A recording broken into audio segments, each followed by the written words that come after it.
Kasasi Mahkamah Agung telah meringankan hukuman Verdi Sambo dan terdakwa lainnya. Apa dasar pertimbangan Hakim Agung mengurangi hukuman Sambo CS dan apakah hukuman mereka masih bisa berkurang? Kami akan membahas hal ini bersama mantan Hakim Agung Gayus Lumbun dan pakar hukum pidana Suparji Ahmad. Selamat malam Pak Suparji, nanti akan segera bergabung Prof. Gayus bersama kita. Pak Suparji, bagaimana Anda melihat putusan kasasi Sambo CS ini dengan korting atau diskon hukuman? Ya, diskonnya ini sangat besar, Mbak. Jadi ini menurut saya cukup misterius ya. Karena dari hukuman mati menjadi seumur hidup, dari 20 tahun menjadi 10 tahun, dan yang lain semua turun gitu loh. Ya. Agak susah logika kita menerima mengapa kemudian semua turun. Gitu. Jadi ini satu misteri yang menurut saya patut kemudian didalami apa di balik itu semua. Mudah-mudahan ini betul-betul faktor yuridis ya. Bukan faktor non yuridis. Kenapa gitu. Anda begitu mudah-mudahan? Apakah Anda menduga ada faktor non yuridisnya? Ya, karena mohon maaf ya, bahwa hukum kita ini kan tidak berada dalam ruang hampa ya. Ada faktor politik, ada faktor ekonomi, ada faktor sosial dan sebagainya. Maka ya agak cukup beralasan sekiranya muncul spekulasi ya bahwa ini ada faktor non yuridis gitu. Mengklaim ya tentang masa lalu Sambo dan reputasi Sambo pada masanya pada waktu itu, dengan demikian cukup mempengaruhi secara signifikan tentang korting putusan ini. Nah, pada sisi yang lain saya kira cukup menarik adalah tentang dua hakim yang dissenting opinion. Ya, betul. Dan ini kan satu hal yang patut juga dipertanyakan. Berarti ada satu perdebatan yang cukup signifikan, yang cukup alot di antara para anggota majelis hakim ini tadi itu. Mestinya dalam konteks pencapaian sebuah kebenaran itu dikalkulasi secara matematis gitu. Tetapi faktanya ini kan 3-2 dan akhirnya 3 yang diikuti.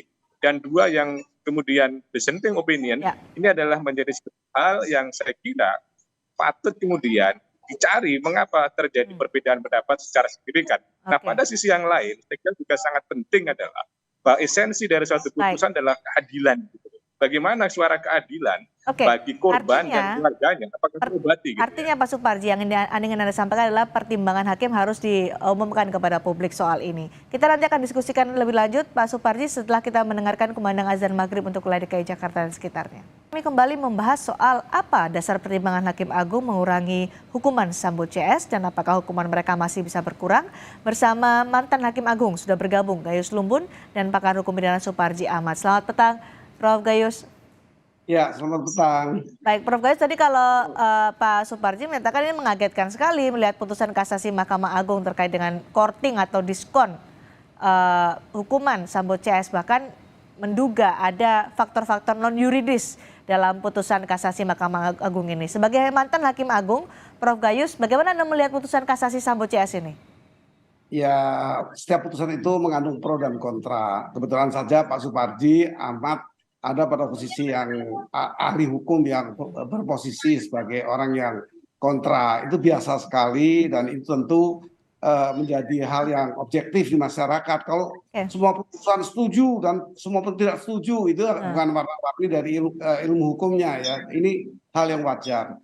Tetapi kalau mengenai adanya intervensi, itu kan satu hal yang perlu dibuktikan dan itu menjadi satu PR juga itu bagi Mahkamah Agung sendiri apa benar ada seperti itu. Baik, kalau dari Prof. Gayus,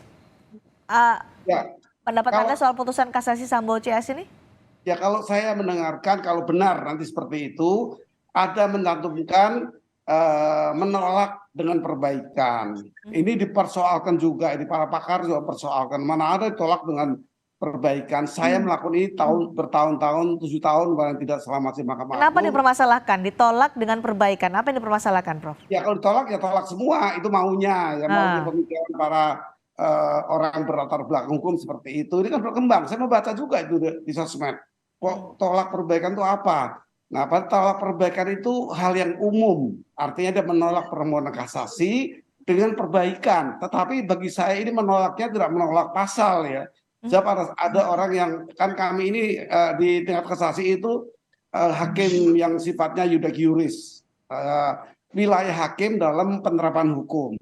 Sepertinya ini yang ditolak bukan penerapannya, yaitu perbaikannya. Jadi 340 itu sepertinya, saya bukan mendahului nanti apa yang keluar dari majelis ya, yang resmi. Tapi kira-kira ditolak itu ada permohonannya, namun perbaikannya ada pada pasal itu juga yang berbeda rahmat atau berbeda putusan. Seperti 340 itu ada 3 hal di situ isi hukumannya. Hukuman mati, seumur hidup, dan 20 tahun. Nah, inilah yang artinya sering saya melakukan adalah menolak permohonan karena pasalnya sudah betul. Tetapi rahmatnya atau hukumannya itu tidak seperti yang disampaikan oleh Yudek Faksi, Fakta, PN dan PT, dan dimohonkan oleh pemohon untuk diberikan yang berbeda atau mengusul itu diperiksa lagi. Karena inti dari sifat dari kasasi itu kan ada 2. Yang pertama, Mahkamah Agung melihat apakah ada penerapan hukum yang salah, dan yang kedua, apakah ada kesenang-menangan hakim. Kalau sampai ada perbaikan delik pidananya, Prof. Gayus, apa yang analisa Anda atau pendapat Anda soal itu? Nah, ini sudah perbaikan kan, tidak 20 tahun, tapi seumur hidup. Nah, seumur hidup ini punya kandungan filsafat yang jauh ini. Kenapa diputus seumur hidup? Tentu hakim berpandangan agar tetap di dalam tidak melakukan hal yang seperti ini untuk mengganggu ketertiban masyarakat, mengganggu itu diantaranya. Tapi tidak itu yang saya pikir. Apakah itu sering terjadi atau lazim terjadi di Mahkamah Agung ketika ada kasasi tapi ada perbaikan atau koreksi di delik pidananya? Ya, sangat sering diringankan maupun diberatkan, itu sering sekali. Itu justru kewenangan dari hakim yuris ini untuk mengkoreksi. Hakim kasasi untuk mengkoreksi 2 hal tadi. Apakah sudah betul penerapan hukumnya? Kedua, apakah ada kesenang-menangan atau melampaui kewenangan hakim untuk memutus? Itu 2 itu. Dan sangat mungkin dikurangi, bahkan ditambah juga banyak.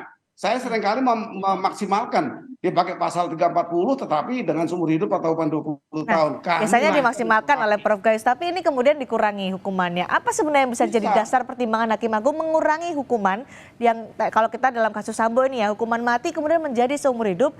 Putri Chandrawati bahkan di korting setengahnya dari 20 tahun penjara menjadi 10 tahun. Kalau saya memperhatikan statement terhadap putusan ini oleh Puspen Kejagung, Pak Ketut misalnya mengatakan memang ini yang saya ajukan sebagai bentuk hukuman ketika saya mengajukan tuntutan. Semuanya sama katanya. Jadi inilah Sambo saya tuntut seumur hidup. Yang lain juga seperti apa yang saya minta dalam tuntutan saya di PN. Kemudian PN memutus lebih tinggi, PT menguatkan. Ini statement dari JPU, pimpinan JPU ini atau lembaga JPU-nya. Jadi kita mengacu itu, saya mengatakan ya mungkin ini dasar dari hakim. Kita tunggu nanti apa putusan yang akan diterbitkan setelah resmi. Baik, karena kan vonis hukuman mati ini di pengadilan negeri, kemudian dikuatkan di pengadilan tinggi, tapi di kasasi Mahkamah Agung justru dianulir, diganti menjadi hukuman seumur hidup. Seakan-akan kalau awam melihat, ini Prof. Gayus mungkin bisa dijelaskan dalam konteks hukum, awam melihat apakah ada yang salah dari pengadilan atau proses peradilan di pengadilan negeri dan juga pengadilan tinggi, sampai akhirnya hukuman ini dikurangi. Saya ditanya seperti itu di TV lain. Saya gambarkan perumpamaan. Undang-undang itu diputus oleh 560 anggota DPR secara setelah melalui berbagai masukan dan pembentukannya. Tetapi dibatalkan oleh 9 hakim MK. Itu sering sekali. Jangan kan hanya 2 PNPT dibatalkan oleh Mahkamah Agung. Itu hal yang biasa, bahkan sering perbaikannya lebih berat.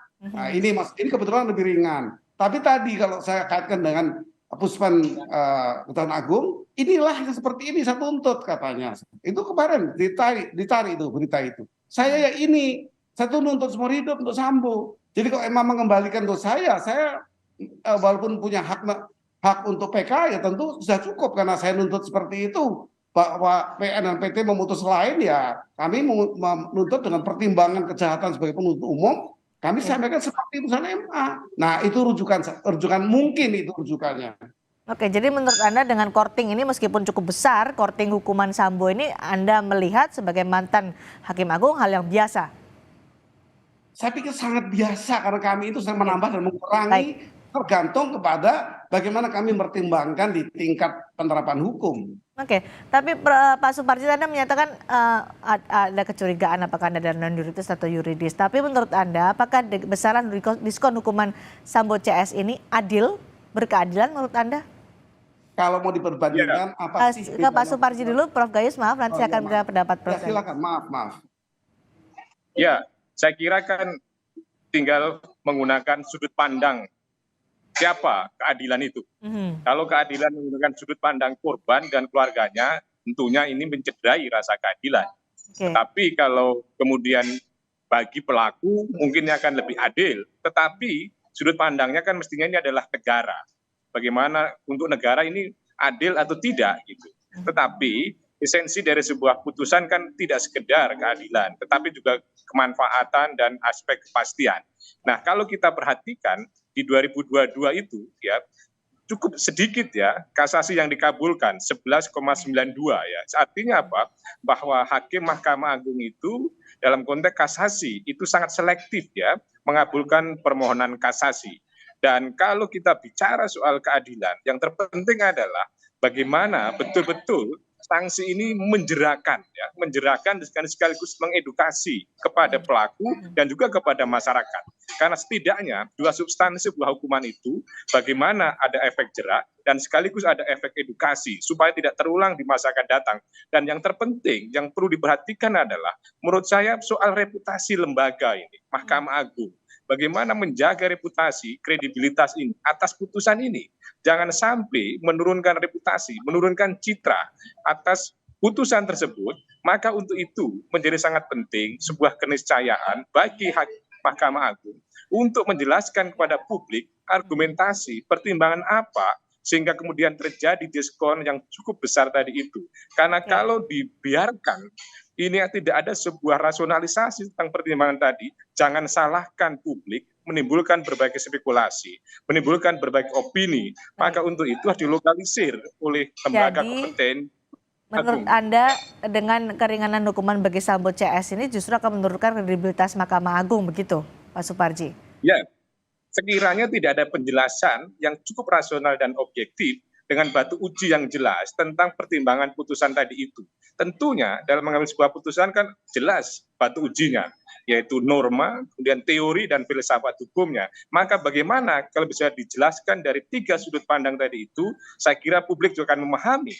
Tetapi kalau kemudian tidak ada sudut pandang yang jelas tentang adanya pertimbangan tadi itu, maka saya kira akan menimbulkan berbagai spekulasi. Misalnya, dalam konteks penjatuhan hukuman seumur hidup yang semula hukuman mati, mungkin pertimbangannya adalah setelah terjadi pergeseran secara signifikan, hukuman mati bukan sebuah hukuman pokok, tapi ada hukuman alternatif, hukuman terakhir, bahkan KUHP yang baru 1/2023 itu disertai dengan masa percobaan, dengan pertimbangan hak asasi manusia. Maka penjelasan-penjelasan itu adalah mungkin akan bisa diterima oleh masyarakat bahwa tidak ada siapapun makhluk di dunia ini yang berhak mencabut nyawa seseorang kecuali Tuhan Allah Subhanahu wa taala. Maka kalau argumentasi itu, maka kemudian publik akan bisa memahami. Namun demikian, bagaimana dengan Ibu PJ, bagaimana kuat, kenapa juga turun gitu loh. Apakah harus turun kalau yang lain turun gitu. Baik, Prof Gayus, akan sejelas apa, seterang apa pertimbangan hakim diumumkan kepada publik untuk memberikan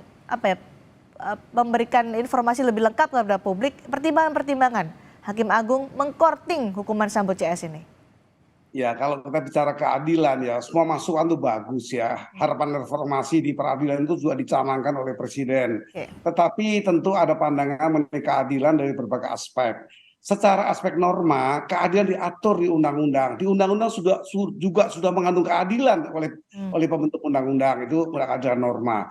Yang disampaikan tadi adalah keadilan sosial, social justice. Itu juga direspon dengan baik karena wajib untuk dijalankan, itu dukungan kepada peradilan.